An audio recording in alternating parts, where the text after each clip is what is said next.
Can one accidental calendar invite destroy a marriage?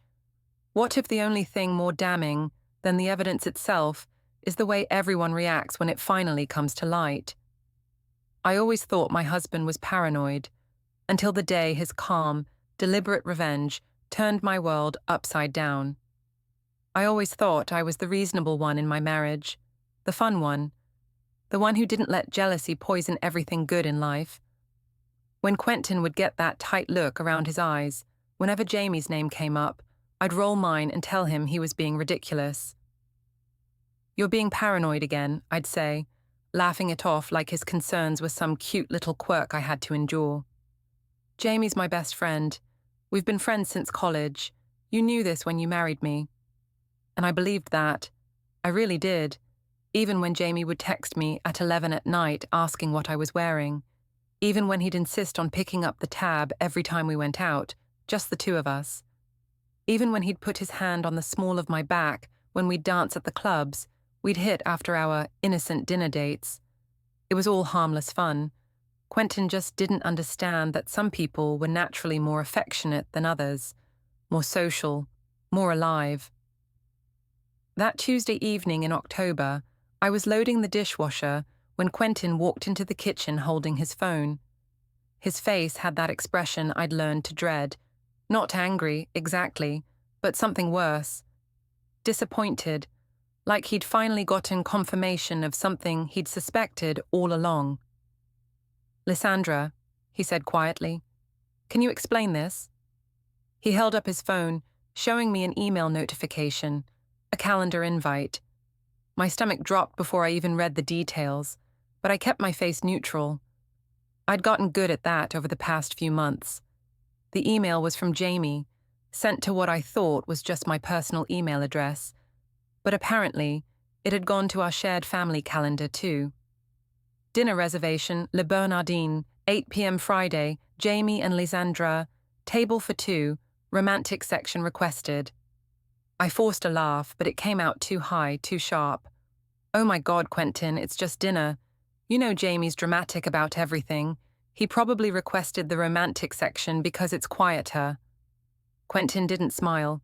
He didn't even blink. "There are attachments." My mouth went dry. "Attachments?"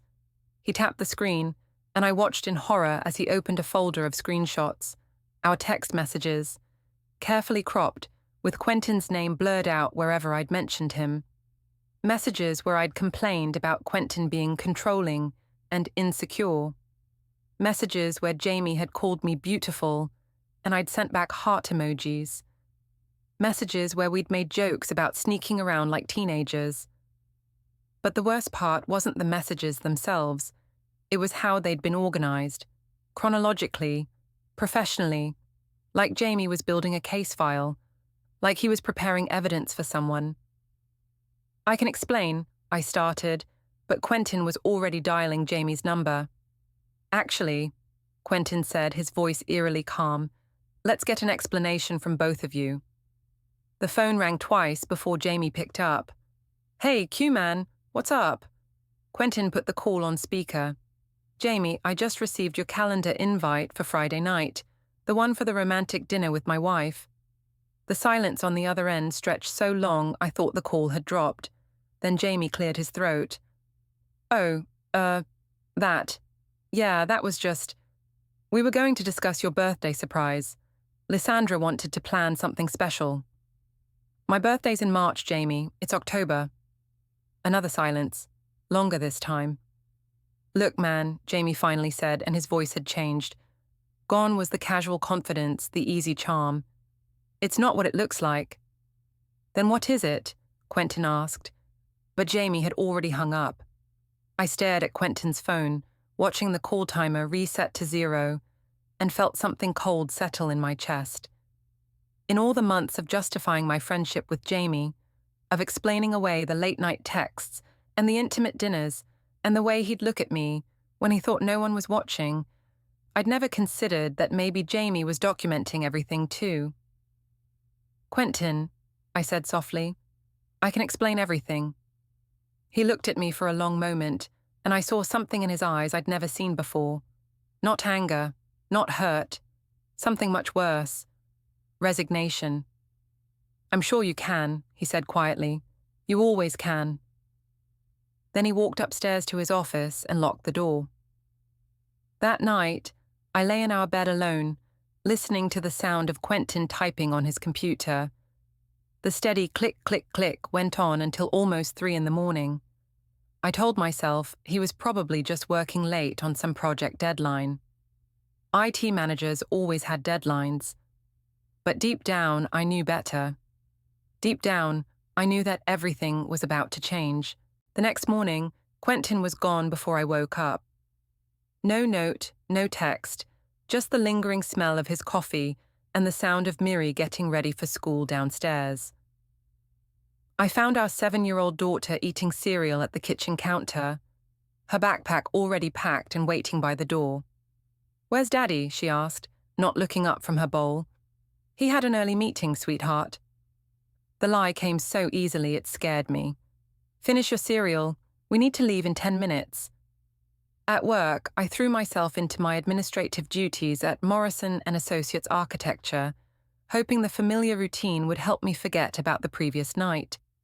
But I couldn't stop checking my phone, waiting for Jamie to text me back. I'd sent him 3 messages already. "We need to talk. Call me when you get this." And finally, "What the hell was that about last night?" Nothing. Around lunchtime, my sister Callie called. "So," she said without preamble, "Evelyn called me this morning." "My mother-in-law?" "Of course." "What did she want?" "She wanted to know if I thought you were having an affair." I nearly choked on my coffee. "She what?" "Apparently Quentin called her last night, told her about some calendar thing and some text messages. She wanted my opinion on whether her son was being paranoid or if his wife was stepping out on him." "And what did you tell her?" "I told her Quentin's always been jealous of your friendship with Jamie and that some men can't handle their wives having male friends." Callie paused. "That is what's happening here, right? Quentin being jealous?" I closed my eyes.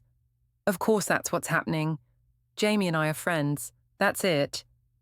"Good, because Evelyn was asking some pretty specific questions about your social media posts and whether you'd been going out more lately. I told her she was being ridiculous, but Lysandra, maybe you should be more careful about how things look, for Miri's sake." After we hung up, I sat in my cubicle staring at my computer screen, trying to process the fact that my husband had called his mother to discuss our marriage problems. Quentin never involved his family in our personal business. Never. That's when my phone buzzed with a text from a number I didn't recognize. "Is this you?" Below the message was a video file. My hands shook as I opened it. It was grainy, clearly shot on someone's phone in low light, but it was unmistakably me and Jamie at Nexus, the downtown club we'd gone to 3 weeks ago. In the video, we were dancing, if you could call it dancing. Jamie's hands were on my waist, my arms around his neck, our bodies pressed together in a way that looked nothing like friendship. But the worst part was the timestamp. 11:47 p.m. on a Wednesday night, a night I'd told Quentin I was having dinner with my college girlfriends and would be home by 10.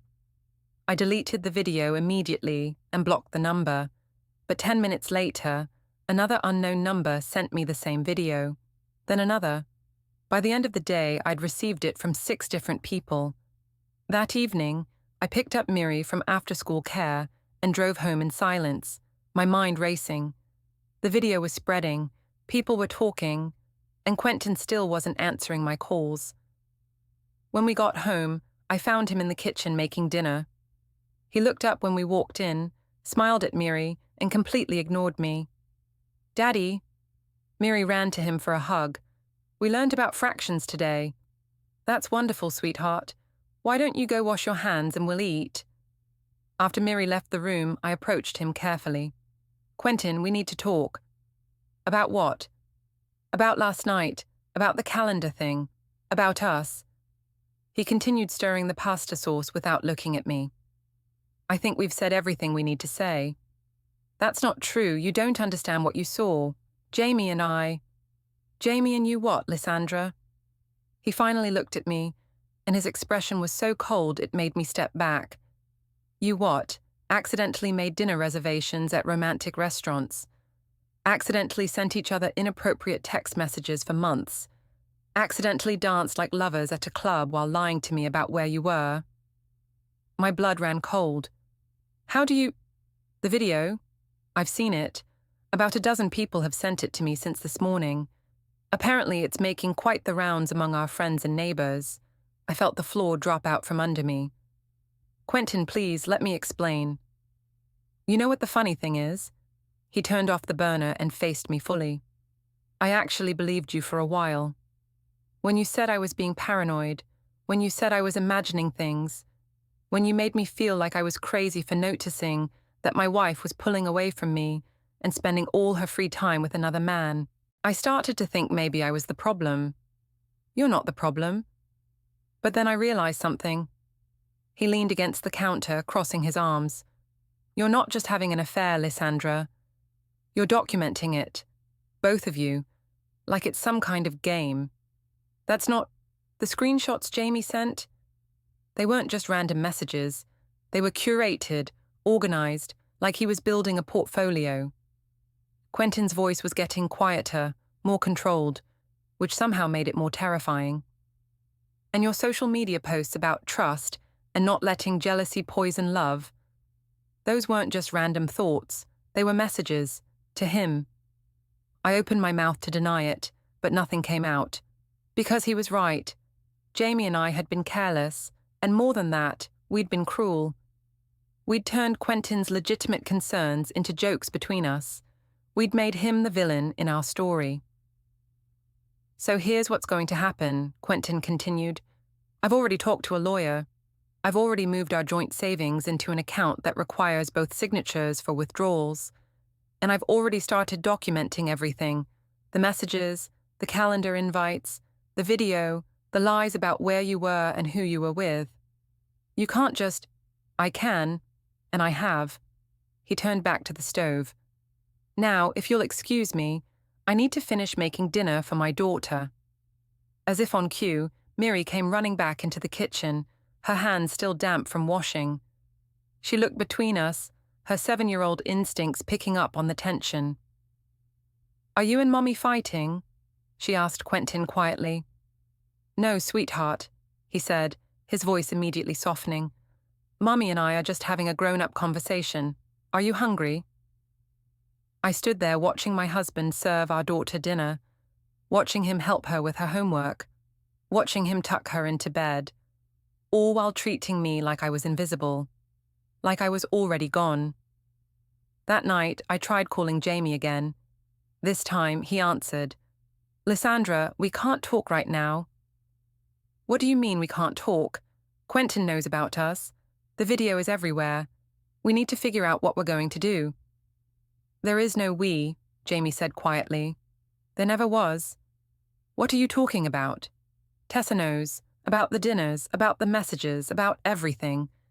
She found the screenshots on my phone. Tessa, his girlfriend, the one I'd forgotten existed half the time because Jamie never talked about her when we were together. So what? I said. You can explain to her the same way I'll explain to Quentin. It got out of hand, but it wasn't what it looked like. Wasn't it?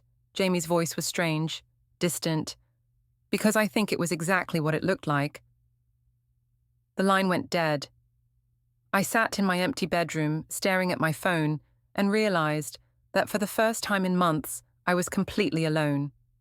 No husband to gaslight. No best friend to validate my choices. No sister automatically taking my side. Just me and the consequences of everything I'd convinced myself was harmless. The next few days passed in a blur of whispered conversations that stopped when I walked into rooms, concerned looks from Miri's teacher at pickup, and an increasingly obvious cold shoulder from everyone in my social circle. The video had done its damage, but worse than that, people were talking about how I'd reacted to Quentin's concerns for months. Apparently, calling your husband psycho in group chats wasn't as private as I'd thought. Thursday afternoon, I was at my desk trying to focus on updating client files when my coworker Jennifer approached my cubicle. Jennifer and I had been friendly for the 3 years I'd worked at Morrison and Associates. We'd grabbed lunch together, complained about difficult clients, shared the occasional office gossip. But the woman standing next to my desk didn't look friendly. She looked uncomfortable and slightly disgusted. "Lysandra," she said quietly, "can we talk? Privately?" We walked to the break room, which was empty except for the humming of the refrigerator and the distant sound of phones ringing in the main office. "I need to ask you something," Jennifer said, crossing her arms, "and I need you to be honest with me." "Okay. Is it true that you've been having an affair?" The direct question hit me like a slap. "Who told you that?" "It doesn't matter who told me. Is it true?" I felt my carefully constructed defenses rising. "No, it's not true. My husband is jealous of my friendship with an old college friend, and he's been spreading lies about me to make himself look better." Jennifer stared at me for a long moment. "So, the video of you and this friend dancing at a club while you told Quentin you were with girlfriends, that's just friendship?" "We were dancing. Friends dance." "Lysandra, I've seen the video. That wasn't friendship dancing." I felt heat rising in my cheeks. "I don't know what you want me to say, Jennifer. My marriage is going through a rough patch, and my husband is trying to turn everyone against me." "Your marriage is going through a rough patch because you're cheating on your husband," Jennifer said flatly. "And the reason people are turning against you isn't because Quentin is spreading lies.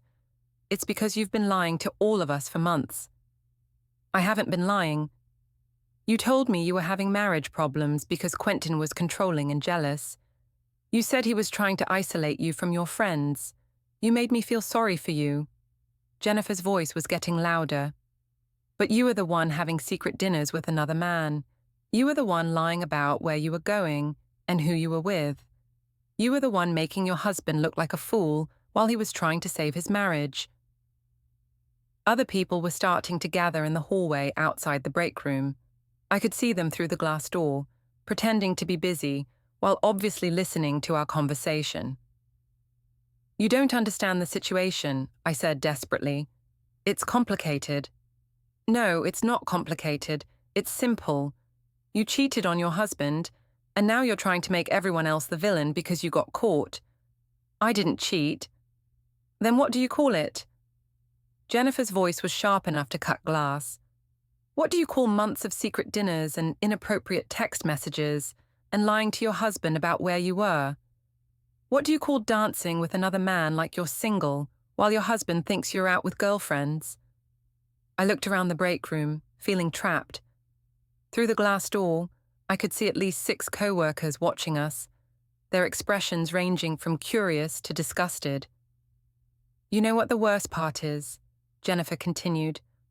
"I actually defended you. When people started talking about the video, I said there had to be an explanation.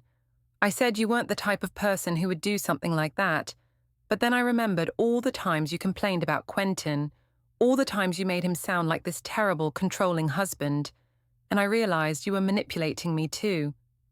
"I wasn't manipulating anyone." "Yes, you were. You were manipulating all of us, making us think Quentin was the problem, so we'd support you when you wanted to go out with your friend, making us complicit in your lies." The break room door opened and our supervisor, Margaret, walked in. She looked between Jennifer and me, taking in our tense postures and raised voices. "Is everything all right in here?" "Everything's fine," I said quickly. "We were just—" "Actually, Margaret," Jennifer interrupted, "I think you should know that Lysandra has been using work time to coordinate personal meetings that she's been lying to her husband about. I've seen her texting during office hours about dinner reservations and club plans. I think it's affecting her professionalism." Margaret looked at me with the same expression I'd been seeing everywhere lately, disappointment mixed with distaste. "Lysandra, I think you should take the rest of the day off. We'll discuss this tomorrow." I gathered my things and left the office in silence, feeling the weight of everyone's stares as I walked through the main workspace. In the parking garage, I sat in my car and called Callie. "I need you to meet me," I said when she answered. "Everyone's turning against me, and I don't know what to do." We met at a coffee shop downtown, far enough from our neighborhood that I wouldn't run into anyone I knew.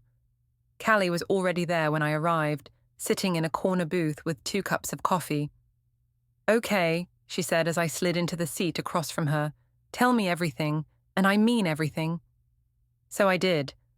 I told her about the calendar invite, about the video, about Quentin's cold treatment and the way everyone at work was looking at me. I told her about Jamie not returning my calls and about feeling like I was losing control of everything. What I didn't tell her was that maybe, just maybe, everyone else was right. Callie listened without interrupting, her expression growing more concerned as I talked. "Lysandra," she said finally, "I need to ask you something, and I need you to be completely honest with me." "Okay." "Are you in love with Jamie?" The question hung in the air between us like a bomb waiting to explode. I started, then stopped, because for the first time in months, I was actually thinking about the answer instead of just automatically denying everything. Was I in love with Jamie, or was I in love with the way he made me feel? The excitement, the attention, the feeling of being desired and pursued and special. "I don't know," I whispered. Callie closed her eyes and leaned back in the booth. "Oh, Lysandra, what have you done?" "I didn't mean for any of this to happen." "But it did happen, and now you need to decide what you're going to do about it." "I want to fix things with Quentin. I want to save my marriage." "Do you? Or do you just want things to go back to the way they were before you got caught?" I stared at her, shocked. "What's that supposed to mean?" "It means that for the past 6 months, you've been complaining to me about how boring Quentin is, how he doesn't understand you, how he's too controlling and jealous. You've been telling me how exciting and fun Jamie is, how he really gets you, how alive you feel when you're with him. And now that there are consequences for your choices, suddenly you want to save your marriage. That's not fair, isn't it?" Callie leaned forward. "Lysandra, I love you, but you've been lying to everyone, including yourself. You've been having an emotional affair at minimum, and from what I've heard about this video, probably more than that. You've been making Quentin look like a fool and making all of us complicit in your deception. You're supposed to be on my side. I am on your side. That's why I'm telling you the truth instead of enabling you to keep lying to yourself." I felt tears starting to build behind my eyes. "So, what am I supposed to do?" "You're supposed to take responsibility for your choices and accept the consequences. And you're supposed to stop trying to make everyone else the villain in a story where you're the one who betrayed your family." That night, I came home to find Quentin packing a suitcase in our bedroom. "Where are you going?" I asked. "I'm staying at my mother's for a few days. I think we both need some space to figure out what happens next." "What about Miri?" "She's coming with me. I've already talked to her teacher about picking her up from school tomorrow." "You can't just take my daughter." "I'm not taking her. I'm protecting her from having to watch her parents destroy each other." He folded a shirt carefully and placed it in the suitcase. "She's been having nightmares, Lysandra. Her teacher says she's been anxious and distracted in class. She knows something's wrong, and she's scared." I felt something crack inside my chest. I never wanted Miri to be hurt by this. "Then you should have thought about that before you started lying to her father." Quentin closed the suitcase and looked at me directly for the first time in days. "My lawyer is going to call you tomorrow to schedule a meeting. I suggest you get your own representation." "Quentin, please. We can work this out. We can go to counseling." "We could have gone to counseling 6 months ago when I first told you I was concerned about your relationship with Jamie. We could have worked it out when I asked you to set some boundaries with him. We could have figured it out when I begged you to just be honest with me about what was happening." He picked up his suitcase and walked toward the door. "But you chose Jamie instead. So now we'll work it out through lawyers." After he left, I sat in our empty house and finally let myself cry. Not because I was sorry for what I'd done, but because I was sorry I'd gotten caught. And that's when I realized that maybe everyone was right about me after all. Quentin's lawyer called the next morning at exactly 9 a.m. Her name was Patricia Hoffman, and her voice was crisp, professional, and utterly without warmth. Mrs. Vellum, I'm calling to schedule a meeting to discuss the terms of a legal separation between you and my client. Are you represented by counsel? I was still in my pajamas, holding a cup of coffee with shaking hands. No, I don't have a lawyer. I strongly recommend you obtain representation before our meeting. However, if you choose to proceed without counsel, we can schedule for early next week. What kind of separation are we talking about? That will depend on several factors, including your willingness to cooperate with the process and the evidence we present regarding the breakdown of the marriage. Evidence. There was that word again. What evidence? That will be discussed in the meeting. I can schedule you for Tuesday at 10 a.m. if that works for you. After I hung up, I called 3 different lawyers. The first one wanted a $5,000 retainer just to take my case. The second one asked pointed questions about my income and assets that made it clear I couldn't afford his services. The third one agreed to a consultation, but couldn't see me until the following week. I was on my own. Tuesday morning, I dressed carefully in my most conservative business suit and drove to Patricia Hoffman's office in downtown. The building was all glass and steel, the kind of place that made you feel small just walking through the lobby. Patricia Hoffman turned out to be a woman in her 50s with silver hair and the kind of presence that made it clear she didn't lose cases often. She led me to a conference room where Quentin was already seated at a long table, looking calm and composed in a way that made my stomach clench. Mrs. Vellum, Patricia said, gesturing to a chair across from Quentin. Thank you for coming. Before we begin, I want to confirm that you understand you have the right to legal representation and that you've chosen to proceed without counsel. I understand. Very well. She opened a thick folder and pulled out a stack of papers. My client is seeking a legal separation with the following terms. He will maintain primary custody of your daughter Miranda. You will have supervised visitation rights pending a psychological evaluation, and the marital assets will be divided according to the documentation of financial responsibility and misconduct we'll be presenting today. My mouth went dry. Supervised visitation? You can't be serious. I'm very serious. Patricia slid a document across the table. This is a timeline of your activities over the past 6 months, compiled from various sources. Would you like to review it? I looked down at the paper and felt the world tilt sideways. It was a detailed chronology of every dinner with Jamie, every lie I'd told Quentin about where I was going, every late-night text exchange. But it wasn't just the basic facts. It included screenshots of my social media posts, copies of restaurant receipts, even a log of the times I'd come home late and the excuses I'd given. How did you get all this? Your husband is very thorough, Patricia said. He's also very patient. He spent months hoping you would be honest with him about what was happening. When that didn't occur, he began documenting everything. I looked at Quentin, but he was staring straight ahead, his expression unreadable. I flipped through page after page of evidence. This is stalking. No, Patricia said calmly. This is a husband documenting his wife's infidelity and deception in preparation for protecting his daughter and his assets. Everything here was obtained legally. She pulled out another document. This is a compilation of text messages between you and Mr. Jamie Sorrell, obtained from your phone records. Would you like me to read some of them aloud? No, I said quickly.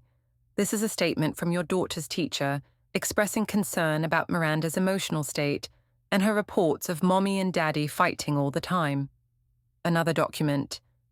This is a financial analysis showing that you've been using joint credit cards to pay for dinners and entertainment with Mr. Sorrell while telling your husband you were with female friends.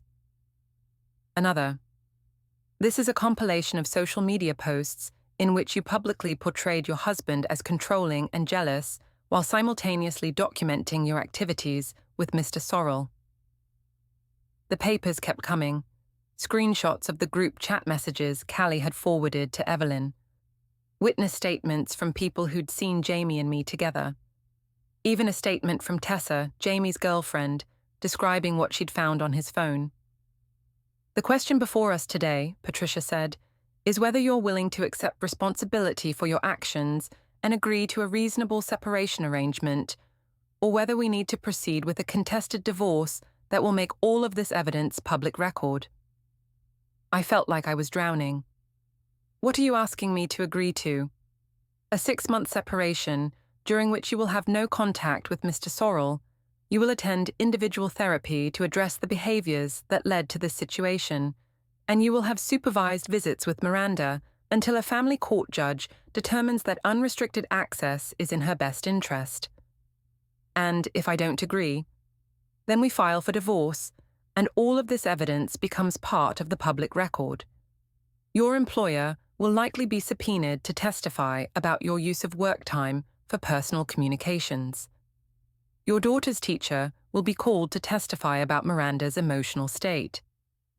Mr. Sorrell and his girlfriend will be deposed under oath about the nature of your relationship." I looked at Quentin again. "Is this really what you want?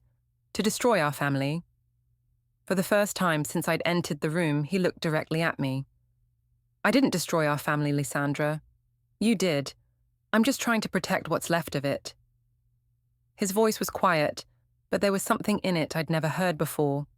Not anger, not hurt, but something final, like he'd already grieved for our marriage and moved on. "I need time to think about this," I said. "You have until Friday," Patricia said. "If we don't hear from you by 5 p.m., we'll assume you've chosen to contest the separation and will file accordingly." I left the office in a daze, clutching copies of all the evidence they'd presented. In my car, I called Callie. "They have everything," I said when she answered. "Every text, every lie, every time I came home late. They have statements from Miri's teacher about how the fighting is affecting her. They want me to agree to supervised visitation with my own daughter." "Oh, Lysandra, what am I supposed to do?" There was a long pause. "You're supposed to sign the papers." "What?" "You're supposed to sign the papers, go to therapy, and try to rebuild some kind of relationship with your daughter. Because the alternative is a public divorce where everyone finds out exactly what you've been doing for the past 6 months." "I can't believe you're taking his side." "I'm not taking anyone's side. I'm trying to help you see that you don't have any good options left. You made choices, and now you have to live with the consequences." That night, I sat in my empty house reading through all the evidence Quentin's lawyer had compiled.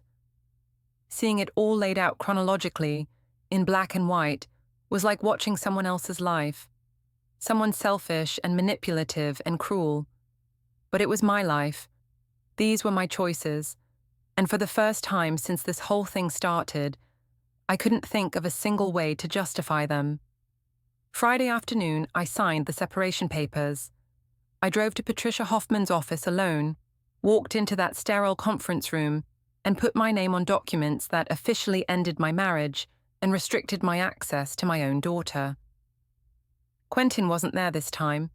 Patricia said he was picking up Miri from school and taking her to see a child psychologist who would help her understand why Mommy and Daddy weren't living together anymore. "The supervised visitation will begin next week," Patricia explained as I signed page after page. 2 hours every Saturday afternoon at the Family Services Center downtown. A social worker will be present to observe your interactions with Miranda and file reports with the court. "For how long?" "That depends on your progress in therapy and Miranda's adjustment to the separation. Could be a few months, could be longer." I signed the last page and slid the papers back across the table. "What happens now?" "Now you go home and start the work of figuring out how to rebuild your life." The house felt like a mausoleum when I got back. Quentin had come by while I was at the lawyer's office and taken more of his things. His closet was half empty, his office was cleared out, and all the family photos had been removed from the mantelpiece. I walked through the rooms we'd shared for 8 years, looking at the spaces where our life together used to be. Miri's room was the worst. Her favorite stuffed animals were gone, along with most of her clothes. There was a note on her pillow in Quentin's handwriting. Miri will call you every night at 7 to say goodnight. I sat on her little bed and cried for the first time since this whole nightmare began. Not the angry, frustrated tears I'd shed when I felt sorry for myself, but deep, wrenching sobs for everything I'd lost and everything I'd thrown away. The first supervised visit was a disaster. Miri clung to Quentin when he dropped her off at the Family Services Center, begging him not to leave her alone with me. The social worker, a kind but firm woman named Dr. Martinez, had to coax her into the playroom where I was waiting. "Mummy," Miri's voice was small and scared, "are you and Daddy getting divorced?" I knelt down to her level, trying to keep my voice steady. "Mummy and Daddy are taking some time apart to work on some problems." "Is it because of Uncle Jamie?" My heart stopped. "What do you mean, sweetheart?" "Daddy said Uncle Jamie isn't our friend anymore, and that's why you're sad all the time." I looked over at Dr. Martinez, who was taking notes on a clipboard. Everything I said was being documented, analyzed, used to determine whether I was fit to be alone with my own child. "Sometimes grown-ups have disagreements," I said carefully, "but it's not your fault, and both Mommy and Daddy love you very much." We played with puzzles and read books, but Miri kept asking when Daddy was coming back.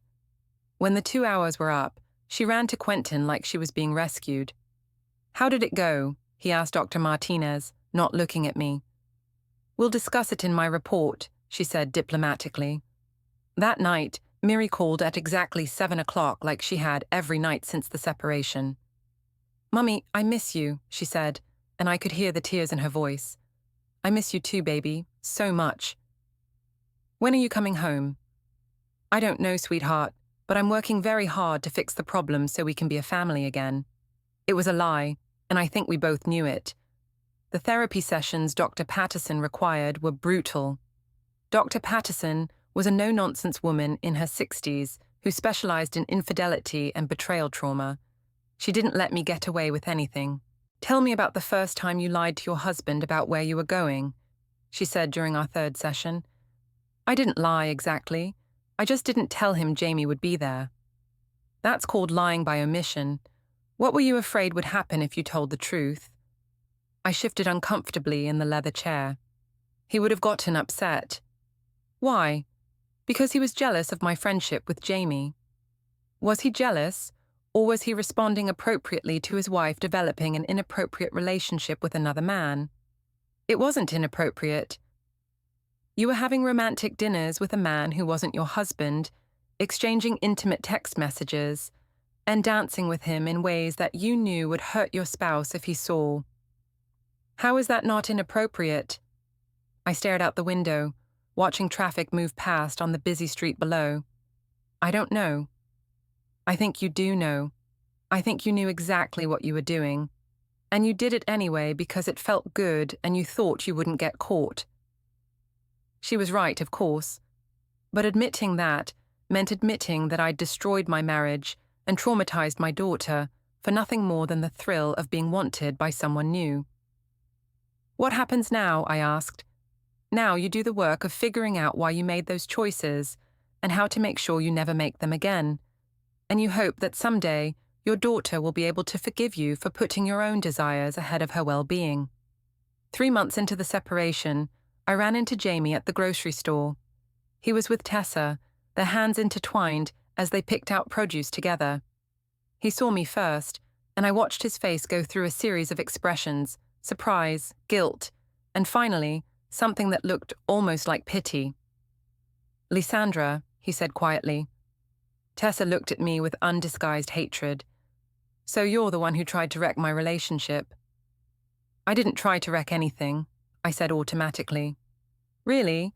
Because Jamie told me all about your little game, how you two would laugh about your husband's jealousy, how you made him feel like a fool while you were planning romantic dinners and secret meetups." I looked at Jamie, waiting for him to defend me, to explain that it wasn't like that, but he just stood there, holding his girlfriend's hand, looking like he wanted to disappear. "I'm sorry," he said finally. "I'm sorry for all of it." "You're sorry?" I felt anger rising in my chest for the first time in months. "You're sorry? You were just as involved in this as I was. You sent those calendar invites. You organized those screenshots. You pursued me just as much as I pursued you. You're right, he said quietly. I did. And I ruined my relationship with Tessa and helped you ruin your marriage. I'm sorry for that too. We worked it out, Tessa said, her arm sliding around Jamie's waist possessively. Because Jamie was honest with me about what happened and what he wanted. He chose his real relationship over whatever fantasy you two were playing out. They walked away, leaving me standing alone in the produce section, finally understanding that I'd never been special to Jamie at all. I'd just been available. 6 months after I signed the separation papers, Quentin filed for divorce. By then, I'd moved into a small apartment across town and was seeing Miri for unsupervised visits every other weekend. She was doing better. Her teacher said she was less anxious, more focused in class. But she was different with me now. Careful, like she wasn't sure she could trust me not to disappear again. The divorce was finalized on a Tuesday morning in March. I sat in the courtroom and listened to the judge read the terms of our settlement. Quentin got primary custody. I got every other weekend and 1 evening per week. He got the house. I got half the savings account and my car. He got to move on with his life. I got to live with the consequences of my choices. After the hearing, we stood outside the courthouse in the spring sunshine. Quentin looked relieved, like he'd finally closed a difficult chapter of his life. I hope you find what you're looking for, he said. What if what I was looking for was what I already had? He considered this for a moment. Then I hope you remember that the next time. He walked away and I watched him get into his car and drive out of my life forever. Not dramatically, not with anger or tears or grand gestures. Just quietly, the way everything important seemed to end. That night, I called Miri to say goodnight like I did every Tuesday and Thursday. Mummy, she said, Daddy says you and him are divorced now. That's right, sweetheart. Does that mean you're not going to be sad anymore? The question hit me like a physical blow. What do you mean? You've been sad for a really long time. Even before you and Daddy stopped living together, I thought maybe if you got divorced, you'd be happy again. I closed my eyes and leaned against my apartment window, looking out at a view of the parking lot and the highway beyond. I'm going to try very hard to be happy again, I told her. I promise. After we hung up, I sat in my empty apartment and thought about everything I'd lost. My marriage, my family, my home, my friends, my reputation. All of it gone because I'd convinced myself that I deserved more than what I had. The worst part wasn't the loneliness or the shame, or even the knowledge that I'd hurt the people I loved most. The worst part was understanding that Quentin had been right all along. I had been having an affair. I had been lying and manipulating and gaslighting him. I had chosen my own selfish desires over my family's well-being. And now I had to live with that knowledge for the rest of my life. But maybe, I thought, that was exactly what I deserved.